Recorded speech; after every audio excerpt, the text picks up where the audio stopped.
কিভাবে সবার মন জয় করল। ভাবা যায় 2 কোটিরও বেশি ভিউজ একটি মাত্র এপিসোডই রীতিমতো ইন্টারনেট সেন্সেশন হয়ে দাঁড়িয়েছে। প্রকৃতি বাঁচানোর এই গল্পে 46,000 লাইক। চলুন ঘুরে দেখি দর্শকরা কেন এর সাথে এত গভীরভাবে কানেক্ট করল। গল্পের একেবারে কেন্দ্রে আছে এক দারুণ জুটি, মিষ্টি খরগোশ রোরো আর হাঁস ডোডো। শুরুটা হয় খুব ছোট্ট একটা ভালো কাজ দিয়ে। রোরো তার খাবার ভাগ করে নেয় ক্ষুধার্ত কাঠবিড়ালি আর ইঁদুরের সাথে। দেখতে দেখতে সেখানে হাজির হয় এক চড়ুই আর বানর, আর তখনই বেরিয়ে আসে এক হৃদয় বিদারক সত্য।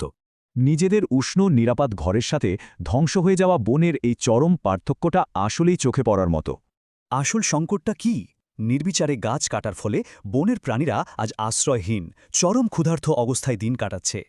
কিন্তু রোরো আর ডোডো তো হাল ছাড়ার পাত্র নয়। তারা নেমে পড়ল পরিবেশ বাঁচানোর এক দারুণ মিশনে। মজার ব্যাপার হলো তাদের এই উদ্ধার অভিযান একেবারে গুছিয়ে 3 ধাপে জাদুকরি প্ল্যান করে ফেলল তারা। প্রথমেই রোরো তার দারুণ বুদ্ধি কাজে লাগাল। ঝটপট কিছু গাছের বীজ জোগাড় করে চারিপাশে ছড়িয়ে দিল। আর এদিকে ডোডো নিয়ে এলো পবিত্র গাছ থেকে পাওয়া বিশেষ মাটি, প্রয়োগ করল এক প্রাচীন জাদু। দুজনের এই ম্যাজিকে চোখের পলকেই বড় হতে থাকে গাছগুলো। এই দৃশ্যটা আক্ষরিক অর্থেই একেবারে চমকে দেওয়ার মতো। তবে আসল পয়েন্টটা হলো এই কল্পনার জাদু কিভাবে আমাদের বাস্তব জীবনের সচেতনতা বাড়াতে সাহায্য করছে।